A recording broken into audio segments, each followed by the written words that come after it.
let's talk about utility room layout and why planning is really important if you want to maintain a serviceable space and create a reasonable amount of room for each piece of equipment to work effectively and be installed in a way that allows for optimal servicing and maintenance of that equipment. So the room I'm in is approximately 8 by 8. I wouldn't call this a large utility room, but it's reasonable. We've certainly worked in smaller, and considering the size of house that this is servicing, this is pretty good.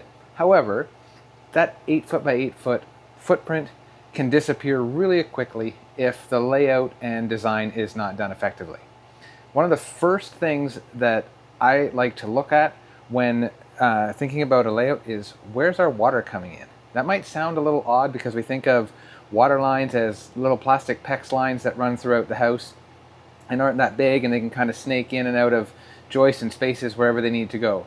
However, when your main line is coming into the house, it's usually a large 1-inch or maybe larger poly pipe that's coming in below the frost line, so usually very low on the wall, and there's not a lot of flexibility with that line. Plus, when we bring that in, we want to be able to have the shutoff for that line very close to where it comes in from the wall. So if that is brought in kind of in a random location without any thought, it could very easily come in right behind where an air handler sits, or the optimal spot for something like an air handler, making it incredibly difficult to coordinate the work that needs to happen in there. So in this space, one of the very first items that we planned was where the water was going to come in.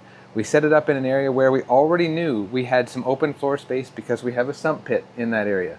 That worked really well. That contained all of the water coming in and the water exiting the building in one location. Another thing that we pay close attention to is, how's our ductwork going to interact with this space? Where's it going to come in and where's it going to go out? This matters a lot because this is large ductwork. This is the portion of the duct coming off the air handler that is some of the biggest duct that we have in a lot of places. So that starts at framing. Before framing, actually, in design, we're planning out how our floor joist layout is going to work to try and optimize and hopefully have everything land in a way that works the most effectively, so that we don't have to gobble up space that could be used for something else. Another thing to think about is, where's the electrical panel going to go? How's that going to sit? We need to maintain a 1 meter footprint in front of the panel for future servicing.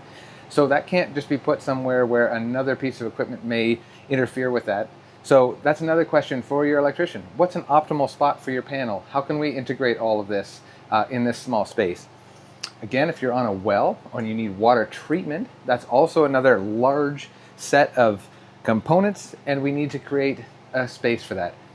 Same with ventilation. While the ventilation unit can hang from the ceiling, it still kind of gobbles up some floor space. It's, may not be possible to put a whole lot of other equipment underneath. Similar with hot water heat.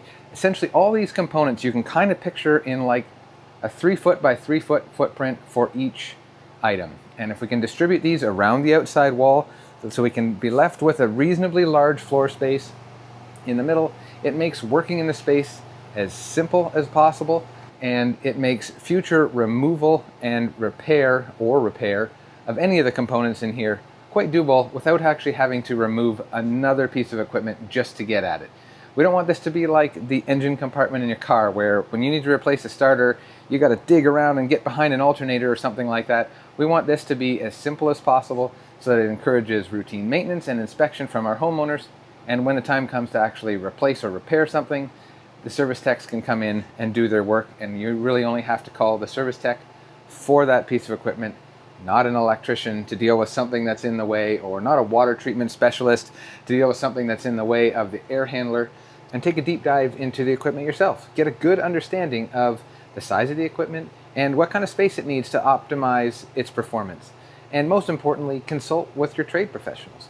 Meet with your HVAC techs. Talk to your electricians and your plumbers so that you're all working on the same page with the goal of making this space effective for everyone, and we're not battling each other for space, and we are setting this room up for future success.